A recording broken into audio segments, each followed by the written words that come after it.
What is up, Waffle Gang? I do hope you are well. My name is Mark, and today we're checking out some more r/AmITheA butthole. If you'd like to skip the initial waffle, timestamps are in the description and along the timeline below. But if you are new here, please consider hitting that like, that subscribe, and maybe that notification bell too. And you may want to switch it to always when you do click that notification bell too, because I've had some people telling me just recently that they've not been receiving notifications at all from YouTube at the moment. And I've also heard it from a couple of other YouTubers as well. So just maybe changing that option on the notification bell will help out. But I'm not sure either. I don't know how it works totally. But anyway, thank you so much for being here today, and let's crack on with today's stories. Much love, guys. Now, our first story comes from a throwaway account. Am I the arsehole for calling a baby worthless? I, 28 male, have a 5-week-old nephew. He is the first grandchild in the family. My sister-in-law and brother David send pictures of him to their family group's text almost every day, along with videos. It gets old. I'm happy to have a nephew, but I don't want to be bombarded with pictures daily. The other day I was golfing with my other brother, Jake, and we were both joking about how tired we are of the pictures and our parents only wanting to talk about the baby. I jokingly made a comment about how the baby is pretty much worthless right now and basically a parasite. My brother laughed.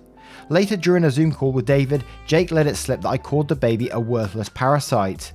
My sister-in-law was furious. Jake asked her why it pissed her off so much. It was a joke. She said that she had been wanting a baby for years and he is her pride and joy. She said that he is a defenseless baby who doesn't deserve to be shit-talked. She also said her abusive father once called her worthless, and that is a shitty word to use for another human being. She got off the call. Jake said it looked like she was going to cry. David is annoyed, but not really angry. Sister-in-law said she doesn't want to talk to me right now, since I was just joking and completely didn't mean for them to hear me vent about the baby. Am I the arsehole? And there's a fairly chunky little update there, which we're going to cover after the comments. So we're going to head straight there for this one, with Object in the Mirror saying, "You're the arsehole. A baby literally has no other abilities than to grow and learn, all in furtherance of what it may become, may grow into in the future. A baby's usefulness is in its potential, in allowing parents to create a new life to love and be loved. You, however, don't have that excuse for your behaviour. You are showing a lack of empathy. The tired phrase, 'it was just a joke,' is what bullies have used since time immemorial as a feeble, easy to avoid responsibility for hiring other people."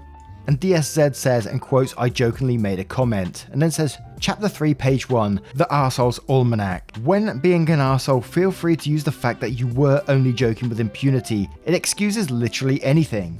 You're the arsehole, meaning you and Jake. Not going with everyone sucks here because I don't want to lump David and sister-in-law into it. And Original Sale says, "Not the arsehole, it was a joke made nowhere near the mother. Also, there is truth to it from a certain point of view. My grandpa used to refer to that age as the lump of shit baby stage because they literally don't do much but eat, sleep, poop and cry. However, Jake bringing it up was unnecessary and everyone else is overreacting, although I get that the mum would be in mama bear mode. I submit the arsehole here is Jake. Why share that except to cause a problem?" And Stress says, "You're the arsehole, although I get what you are saying. No human being is worthless and it shouldn't be said even as a joke. You owe sister-in-law a huge apology, like a gift certificate to a spa and super thoughtful gift for the baby type of apology." And then we're going to head straight to the edit to see what it says. So, edit. "So I spoke to David, sister-in-law won't speak to me, and yeah, I am the arsehole. He told me she was crying and he asked why she got so worked up. First she said she knew that only the grandparents would appreciate daily pictures and didn't expect us to look at them or respond daily, and my comment and annoyance at daily pictures made her feel stupid. Then she started talking about her patients. She is a nurse at a residential facility for people severely affected by developmental disabilities. Some of her patients can't speak. She has grown men that are still working on toilet training.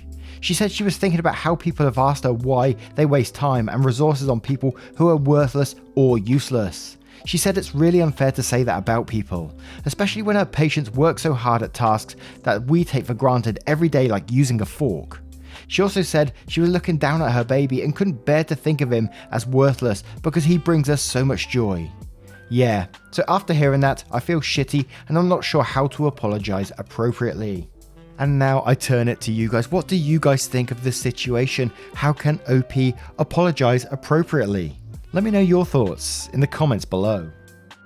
And our next story is from a throwaway account. Am I the arsehole if I want to keep the heirloom wedding ring and not pass it down? I adore the ring because my first husband gave it to me after getting it from his mother. He died of cancer 4 years after we got married. I later remarried after some time and have been with my husband for a little under 20 years. I don't wear it on my finger anymore, I have it next to my first husband's ashes. I never intended to give it up, but first husband's mother, who gave him the ring, mentioned it to my son that he should propose one day with the wedding ring. It's been passed down 3 generations. I understand why it's important for tradition's sake, but the ring means more to me now than following the tradition. My son didn't know about it being an heirloom ring, and he has been dating a man for 6 years now. He hasn't asked for it directly, but did start asking what I would do with the ring. It only started after his grandmother told him. I told him I'm being buried with it, and he seemed disappointed. Word got back to his grandmother, and she is angry at me for the choice. She called me and berated me about it. Am I the arsehole? Now I'm going to come into this one and I might be totally wrong with what I'm going to say, so you'll have to forgive me. But to me, if you're going to be buried with something like that, it just seems like a complete waste, you know?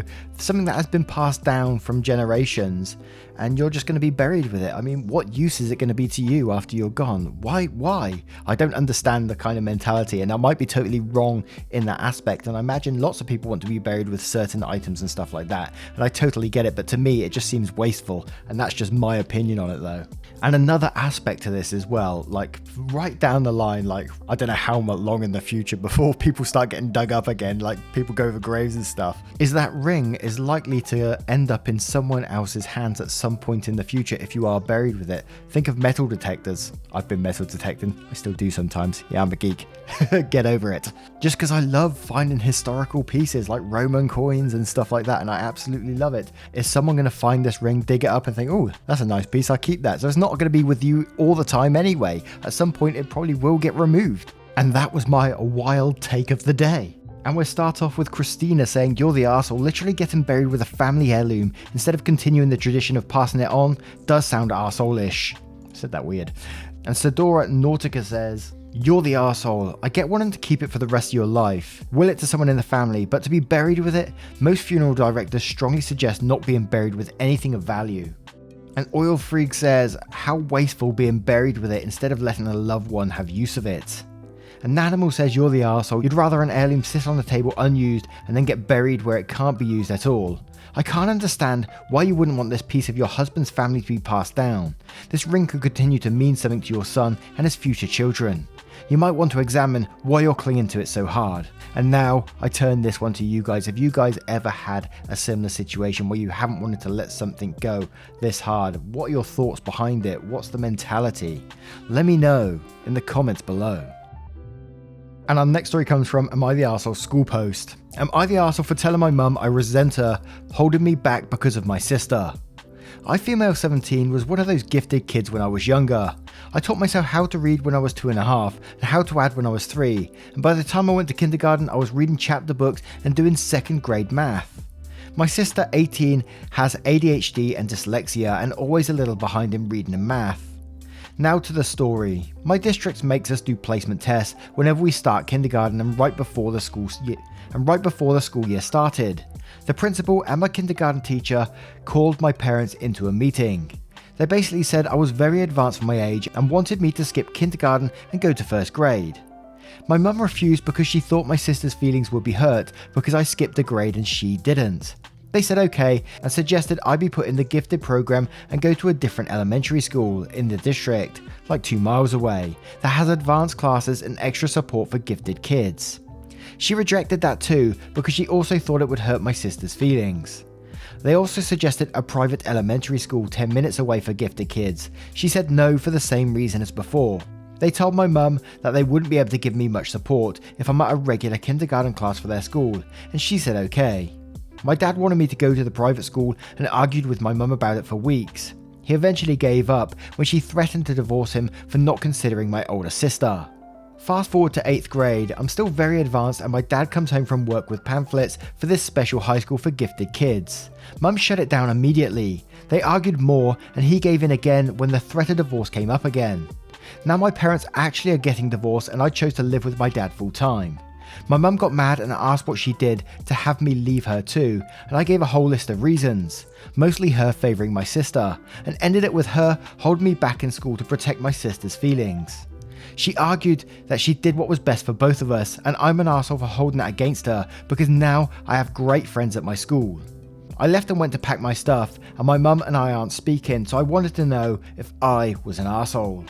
I think this one's going to be a pretty easy not the arsehole from me, seeing as your mum isn't looking after your best interests at heart here, holding you back because, it might hurt your sister's feelings. That's just not on. It's not the way to parent, in my opinion. But Scream Mario 51 says, not the arsehole. Jesus, your mum needs to grow the fuck up, and your dad is kind of a coward for not doing this earlier. And Chungus Paul says, not the arsehole. Your mother shouldn't hold you back just because your sister is not as smart as you. If anything, she should be supportive of your gifts and let you join advanced programs. That way your sister, who isn't as smart, might have felt the need to be like you and study more. And Icy says, and quote, she argued that what she did was best for both of us. And then says, bovine excrement. If the only option was to skip a grade or not, she might have had a bit of an argument, but you could have gone to 2 different schools for advanced children. Either one of those would have been best for you, and you would likely have made just as many great friends there as a regular public school. Not the arsehole. And The Hill says, not the arsehole. You don't hobble a child who is ready to stretch their legs and really run because another child isn't. And the argument that you've made great friends so it was all for the best is pathetic. Like you otherwise would have been a pariah if you had been in a more challenging academic program, and school is just socializing. The only thing you may want to consider is that your choice reflects not resentment and about the past, that your mother would not protect your interests in the future. Hope you get into a great university and never look back. And now I'm going to turn this one to you guys. What do you guys think of this situation? Let me know in the comments below. And our next story is from a throwaway account. Am I the arsehole for telling my daughter to stop crying because this wasn't about her? I have a 28-year-old daughter and a 33-year-old son. I remarried 1 year ago to my wife, 30 female, and I had told her while dating that I was in my 60s and wasn't aiming to have more kids. For the past few weeks, my wife had started acting strange and said she felt sick and tired. The other day, my wife and I were visiting my daughter and her boyfriend who just got an apartment together. My wife was on the edge the whole time. Finally, she blurted out that she found out she's pregnant. She looked apprehensive, so I asked her why she was treating this like bad news. She said she wasn't sure how I'd feel about the news. So I told her that it was unexpected, but that especially recently I've come to really value children in a way that I couldn't when I was younger, and was either away from home altogether or working 13-hour days, 6 days a week. I told her that my business is very much hands-off now, and this time around I have time and resources, and I'm so excited to devote that to our child, and that I would do everything to make our child the happiest child with the happiest family. My daughter was in the adjacent room, but I didn't notice that she had walked in.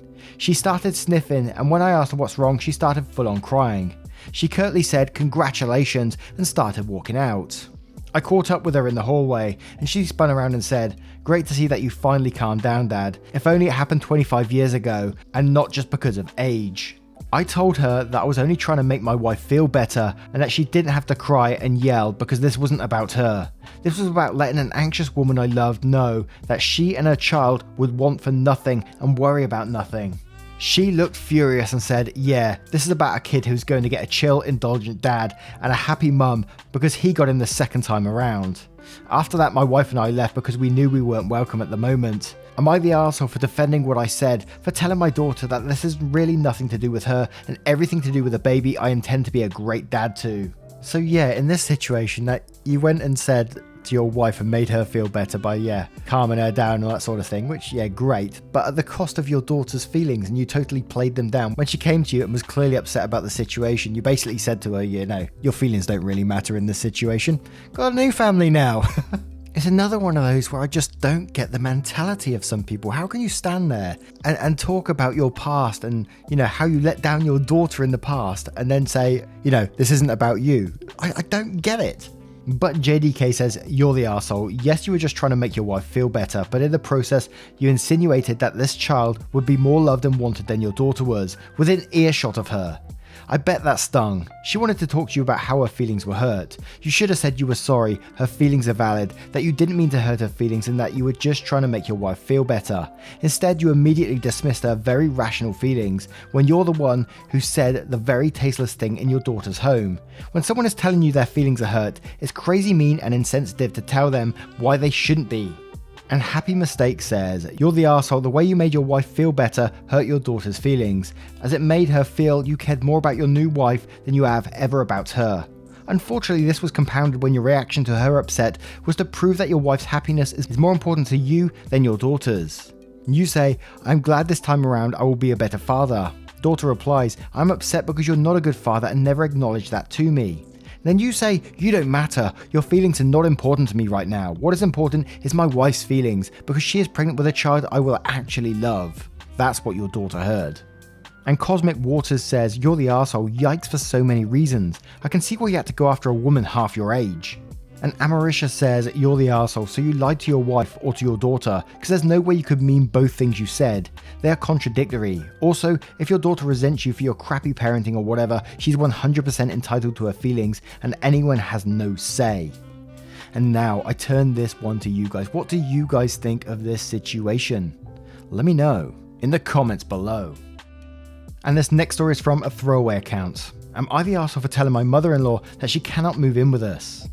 So this is actually an Are We the Arseholes? My husband and I were trying to get an opinion on the situation and thought we'd come to an anonymous forum to assist with that. To preface, my 40 female husband, 41 male, and I have been together since we were around 15 to 16, respectively. We were married at 18 and 19 and we had our first child when we were 19 and 20. Our second child was born 4 years later. My in-laws, mother-in-law in particular, has never liked me and has made very clear that I'm no part of the family. She would purposely exclude me from family trips, holidays, celebrations, and if I did show up, I would get the cold shoulder. So I stopped going to events, stopped sending holiday gifts, and basically went no contact with his entire family, while he went low contact with them. Now that both of our children are grown and ready to leave the nest, our son lives with his boyfriend of 4 years and he is training to be an electrician. Our daughter is going to be going to college 2 hours away for nursing, and we are helping her find and pay for her own apartment near campus. My husband and I decided to downsize the house and get something with 3 bedrooms. Some place for just me and my husband when we are getting ready to retire. We will have 1 room designated for children if and when they come to visit. Both of our children are in full support of this and both have been keeping an eye out for properties we would be interested in. My husband told mother-in-law our plan and she is now pissed off. She was under the impression that when our daughter left for college in the fall, that her and father-in-law would be moving in with us and we would be taking care of them. My husband was confused and asked why they would think that, and she stated that as the oldest, it is his responsibility to take care of the elders in the family. Father-in-law is retired and has been for almost 5 years. Mother-in-law is also retired and gets a pension as well. Neither of them are hurting financially and do not suffer from any medical conditions that would require care. Them living here would be an absolute mental and physical burden on both of us, but mostly me, as I would be the one doing most of the caring. My husband and I discussed it and both agree that this is insane and told mother-in-law and father-in-law that whatever they had planned, they will have to find some place else to go. Mother-in-law is now calling us, our kids, and the other family members to try and get us to change our minds. My children, who should not be involved in this drama at all, both agree that it is our time now and we need to sell the house before they show up on the porch. Everyone else is calling us selfish and telling us that we owe it to mother-in-law and father-in-law to take them in during their old age. So, am I the arsehole? Are we the arseholes for telling mother-in-law that they cannot come to live with us? And there's a small edit which says, I apologise for not adding this in the post. My husband noticed after I typed that I excluded it. In my husband's culture, it is very common for adult children to have their parents move in with them when they get old and retire. Now, coming into this one myself, I thought it's got to be something cultural going on here, rather than just, mother-in-law wanting to move in, because whenever we've read these stories, and mother-in-law and father-in-law want to move in with someone else, it's always been like a cultural thing. But absolutely not the arsehole in this situation. And it's one of these ones where, if the family are all whinging about it, let them take them in. You don't have to do that. You absolutely do not have to do that. Craziness. But Son of a Gunderson says, not the arsehole. I don't get it. They don't like you and have actively excluded you, but they want to move in with you. How does that make sense? And a noted cocktail says, holy shit, do not let this happen, not the arsehole. As per your edit, your mother-in-law has spent your entire adult life shunning you. She shouldn't get to claim a cultural custom as a big moving in after doing so. Some people in your lives may call you an arsehole for rejecting what is customary. At the end of the day, that's a lot better than living with your in-laws. Too true. And Capable Confusion says, not the arsehole. Like, I get that this is a cultural thing, but as you pointed out, they aren't hurting financially or facing medical issues. It might have given me more pause if they actually needed assistance, but they don't, so I don't know what their deal is. Plus, they treated you like garbage for 20 plus years. You and your husband should stick to your guns. And Auntie Social says, not the arsehole, she doesn't want you as a family member until it's convenient for her. You just don't have the history and mutual respect to make this arrangement work. And Comfortable Hotel says, not the arsehole, I really didn't need to read anything beyond the third paragraph to clinch my judgment for me. Actually, I didn't even need to read beyond the title. You'd think, if it were truly the duty of the oldest child to care for the elderly parents in their declining years, that your husband would have already known that. Hell, he probably would have heard it while he was still a child. Someday, since you're the oldest, it will be your duty to take care of us when we retire. Which makes this sound like more like a tradition your mother-in-law just invented.